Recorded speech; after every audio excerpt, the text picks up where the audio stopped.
Hello, xin chào các bạn đã quay trở lại với review 5 phút. Trong tập trước, các nhóm người có vẻ như sắp va nhau đến nơi rồi thì đến cuối cùng lại chẳng có gì xảy ra cả. Không biết là trong tập này sẽ có ai va chạm với ai không nào? Đầu tiên, phải nói đến chính là cuộc trò chuyện giữa Nguyễn Cung và Đại Ly Hoàng hậu đã được tiếp tục sau khi vị thánh nhân này quay trở lại từ lần gặp mặt A Lương vừa mới xảy ra khi nãy.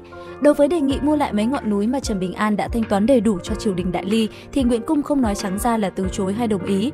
Ông khuyên đối phương rằng tốt nhất là nên từ bỏ ý định động thủ với nhóm người Trần Bình An khi mà họ vẫn đang ở trong lãnh thổ của Đại Ly đi. Ngoài ra, ông cũng khẳng định đây không phải là lời đe dọa hoặc là uy hiếp gì cả, nên đối phương đừng có tự ý áp đặt thái độ của họ nghĩ đến người vị thánh nhân này. Đến lúc có xảy ra chuyện gì mà tìm đến Nguyễn Cung để yêu cầu ông giải thích là chỉ có ăn búa vào mồm mà thôi.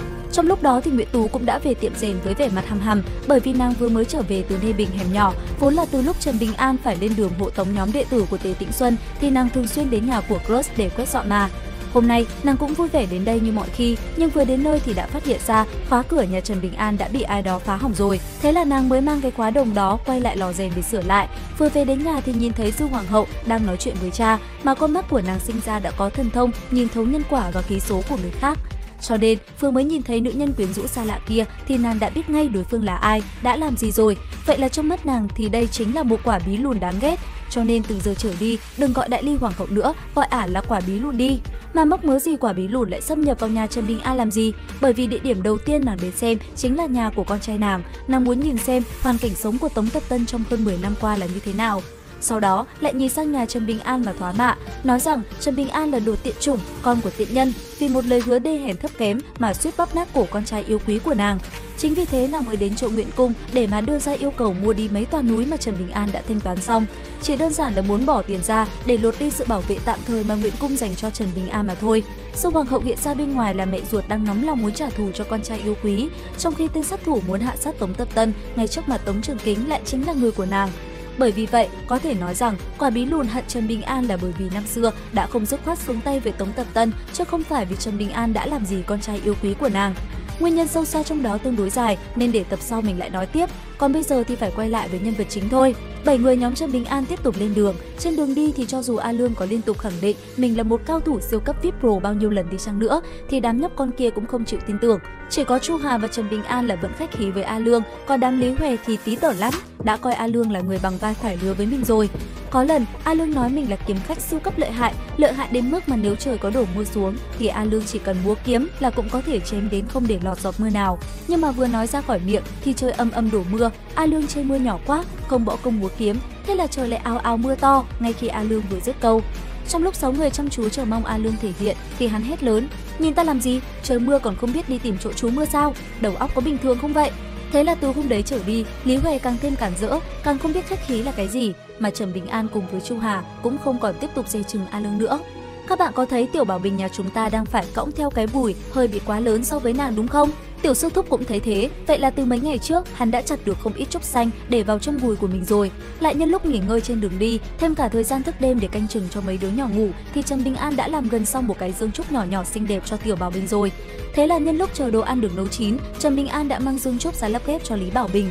Vậy là tài sản của tiểu cô nương đáng yêu sắp được chuyển sang nhà mới rồi đấy. Bây giờ, Tiểu Sư Thúc cùng Tiểu Bảo Bình đang cùng nhau kiểm kê xem gia sản có những gì đây này. Trần Bình An có một thanh kiếm gỗ hòe, một cái ngọc trâm đều là do Tề tiên sinh đưa tặng. Mỗi khi trời tối người yên, hắn thường đặt kiếm gỗ hòe ở trên đùi, mà mỗi lần làm thế thì tâm cảnh của hắn sẽ cảm thấy tường hòa cùng với yên bình. Ngoài ra, hắn còn mang theo một viên xà đảm thạch nhìn vô cùng xinh đẹp và 12 viên xà đảm thạch tương đối xinh đẹp, chắc là đề phòng khi gặp chuyện cần sự trợ giúp từ những người thần tiên thì lấy những vật quý giá này ra để dùng thay cho tiền bạc. Lại còn thêm một viên đá giống như là Trảm Long Đài mà Ninh cô nương nói đến, tuy rằng nó chỉ nhỏ như bàn tay thôi, nhưng mà Trần Bình An vẫn rất là cẩn thận cất nó ở đáy bùi.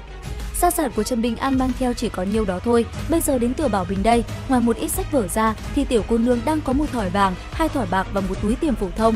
Mở ra để kiểm tra thì Trần Bình An giật mình, suýt kêu thành tiếng, bởi vì lẫn trong chỗ tiền đồng bình thường kia còn có một viên kim tinh tiền đồng nữa. Đây chắc chắn là do Ngụy Tú cô nương đã âm thầm bỏ vào đây rồi. Cũng may là lần này hai người cẩn thận kiểm kê gia sản nên mới phát hiện được. Chỉ tưởng tượng đến việc nhỡ mà viên kim tinh tiền đồng này bị dùng như một viên tiền đồng bình thường thôi mà đã khiến cho trái tim Tiểu Sư Thúc có cảm giác đau ê ẩm. Nhìn thấy cảnh này ở trong mắt khiến cho Tiểu Bảo Bình nhà chúng ta không nhịn được mà cảm thấy thú vị. Nhưng mà chắc hẳn Tiểu Sư Thúc đã trải qua cuộc sống rất khó khăn vất vả trước đây cho nên bây giờ mới yêu quý tiền như vậy.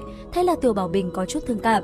không biết là sau này có cô nương nào đủ ưu tú để bù đắp lại cho tiểu sư thúc hay không. Xong rồi nàng lại nghĩ ra là hình như khó mà có cô nương ưu tú như vậy, vậy là tiểu cô nương càng thêm ưu phiền đấy các bạn ạ.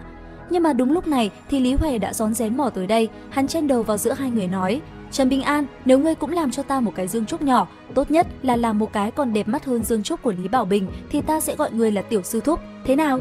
Trần Bình An không đáp lại, chỉ nhìn hắn một cái rồi tiếp tục làm việc của mình. Lý Huệ lại có chút vội vàng mà lên tiếng: thế thì chỉ cần một dương trúc giống như của Lý Bảo Bình là được, cái này dễ mà, đúng không?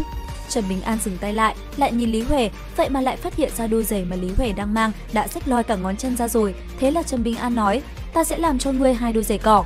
Kiểu trả lời này khiến cho Lý Huệ giận dữ, hắn giơ chân lên mà nói: ta thèm vào đôi giày cỏ rách kia, ta muốn có dương sách để cất giữ sách thánh hiền của ta. Lý Huệ ta đây cũng là học sinh của Tế tiên sinh đấy. Trần Bình An nghe thế thì nhíu mày, nghiêm túc nói: ngươi quay về kia đi. Lý Huệ rất ngạc nhiên, sau đó tỉ mỉ quan sát sắc mặt Trần Bình An, hai người đối mặt, thay là người không sợ trời không sợ đất, ai cũng có thể mắng, như Lý Huệ đột nhiên cảm thấy chột dạ, có chút sợ hãi. Kết quả là câu hậm hực rời đi, được một đoạn thì tên nhóc con này quay lại nói: đừng quên làm giày cỏ, ta muốn 2 đôi. Trần Bình An gật đầu đáp ứng yêu cầu này của hắn. Không phải tự nhiên mà mình nói kỹ càng sự tương tác giữa Trần Bình An cùng với Lý Huệ, Lý Bảo Bình và Lâm Thủ Nhất đâu các bạn ạ. Nguyên nhân sẽ được mình giải thích trong những tập tiếp theo nhé. Đến đây thì cũng đã hết tập 30 Kiếm Lai. Xin chào và hẹn gặp lại các bạn.